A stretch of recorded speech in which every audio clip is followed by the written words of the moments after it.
దైవజనులు doctor John Wesley గారు కూడా తన యవ్వన కాలంలోనే దేవుని సేవకు సమర్పించుకున్నారండి. యవ్వన కాలంలో వారు ఒక నిర్ణయం తీసుకున్నారు. ఏమనంటే 30 ఏళ్ళు వచ్చేదాకా నేను పెళ్లి గురించి ఆలోచన చేయను, ఎందుకంటే పెళ్ళైతే బాధ్యతలు వేరుగా ఉంటాయి. నా యవ్వన బలమంతా నేను దేవుని సేవలో వాడాలని దైవజనులు ఒక తీర్మానం తీసుకొని ప్రభు కొరకు మరి ఎంత ఒక మాటలో చెప్పాలంటే వ్యయపరుచుకున్నారు.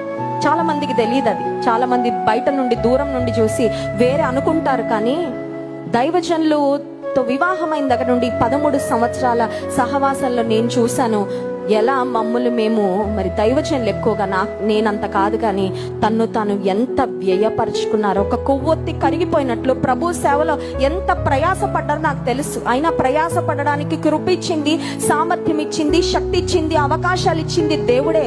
అయితే దైవజనులు అంతగా ప్రయాస పడినందుకు దేవుడు ఆ ప్రయాసని వ్యర్థంగా పోనివ్వలేదు. ఈనాడు ఏ దేశం వెళ్ళినా అక్కడ